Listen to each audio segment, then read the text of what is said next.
মুখ্যমন্ত্রীর স্বপ্নের প্রকল্প কন্যাশ্রী। এই কন্যাশ্রী প্রকল্পে জনসম্মুখে মডেলের মাধ্যমে প্রস্তুত করেছিল বালুরঘাট পৌরসভা।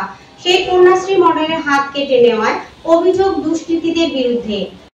এই যে বিষয়টা আপনি উত্থাপন করলেন, এই সম্পর্কে আমার বক্তব্য হচ্ছে যে আমরা সামাজিক জীব এবং জীবের শ্রেষ্ঠ হচ্ছে মানুষ, কিন্তু কিছু মানুষের মধ্যে পাশবিক মানসিকতা বা হীন মানসিকতা এখনও বর্তমান। এটা ঠিক তাদেরই কাজ, এরা যুগে যুগে এই সমস্ত করে। সুতরাং একটা মহাপুরুষের মূর্তি বা ছবি যদি থাকে, সেই মূর্তি বা ছবি কাউকে কোনো ক্ষতি করছে না, বরং মহাপুরুষদের কাজকর্ম সম্পর্কে সাধারণ লোকের মনে প্রশ্ন জাগে এবং তারা সেগুলো জেনে উৎসাহিত হয়। আর এই ধরনের মূর্তি যারা ভাঙে তারা সমাজের তো কোনো উপকার করেই না, বরং তাদের এই কাজের মাধ্যমে তারা মানুষের ঘৃণার পাত্র হয়। Thank you. আপনার নাম? নারায়ণ চন্দ্র কুণ্ডু। বালুরঘাট থানা লাখোয়া শহরের রাস্তায় ডিভাইডারের মধ্যে এসে কন্যাশ্রী মডেলটি তৈরি করা হয়। আর সেই মডেলের হাত কে বা কারা কেটে নিয়ে চলে গেল তা নিয়ে থানার সম্মুখে থেকে প্রশ্ন উঠেছে। একটা জঘন্য কাজ। যারাই করুক, যেসব দুষ্কৃতি করুক, তারা সাইকেলটা নিতে পারেনি বলেই ওই মূর্তিটা হাতটা কেটে দিয়েছে। শাস্তি চাই, এটা তদন্ত করা হোক যাতে ধরা হয়। এর বিরুদ্ধে ব্যবস্থা কি নেওয়া উচিত পৌরসভার? ওটাকে তদন্ত করা উচিত, এবং যাতে ওটা ঠিক করা যায় তার ব্যবস্থা করে দেওয়া উচিত। আপনার নাম? দেখতে বাজে লাগছে জিনিসটা। আপনার নাম? আমার নাম শ্রী সরকার। মুখ্যমন্ত্রীর স্বপ্নের প্রকল্প কন্যাশ্রী মডেলের হাত থানার সামনে থেকে কিভাবে কেটে নিয়ে যায়, তাহলে শহরের মানুষ কি আদৌ নিরাপদ রয়েছে, তা নিয়ে শুরু হয়েছে রাজনৈতিক সমালোচনা। অশোক মিত্র জানান, বিষয়টি নিয়ে থানায় জানানো হয়েছে এবং পদক্ষেপ নিতে ব্যবস্থা করা হয়েছে।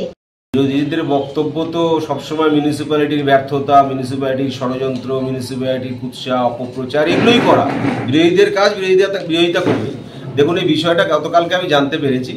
আমি তখন আউট অফ বালুরঘাট ছিলাম, অফিসিয়াল কাজে যেহেতু বাইরে ছিলাম, ফিরছিলাম তখন আমি আপনাদেরই কোনো সংবাদ যিনি পরিবেশন করেন, যারা সাংবাদিক বন্ধু, তাদের মাধ্যমেই আমি ব্যাপারটাকে জেনেছি। আমি সঙ্গে সঙ্গে পুলিশ প্রশাসনকে, আইসি সাহেবকে বলেছি এবং এই বিষয়টা কেন ঘটলো, কী কারণে হলো, এবং পাশাপাশি আমাদের মাননীয় মুখ্যমন্ত্রী সাধের প্রকল্প কন্যাশ্রী এবং আরও প্রচুর প্রকল্প তিনি মানুষের জন্য কাজ করে থাকেন, মানুষের যে পরিষেবা দিয়ে থাকেন, বিভিন্ন ধরনের যে তার প্রকল্পগুলো রয়েছে।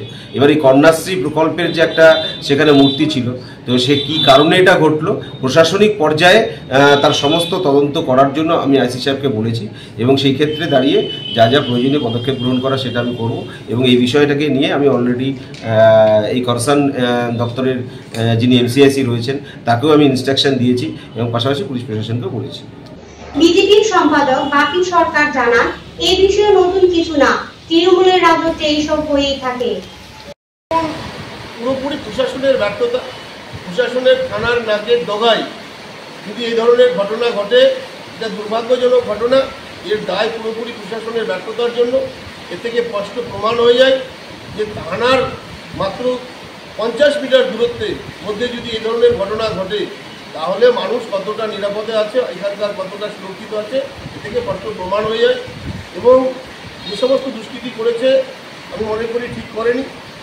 দ্বিতীয়ত আমি এটাও মনে করছি যে কন্যাশ্রী হয়তোবা কেউ মনে করছে যে কন্যাশ্রীর আর খুব বেশি গুরুত্ব নেই বা পাচ্ছে না, সেজন্য তাদের মধ্যে থেকেই, তৃণমূলের মধ্যে থেকেই হয়তো কোনো তাদের যে দৃষ্টিগত সেখান থেকে হতে পারে।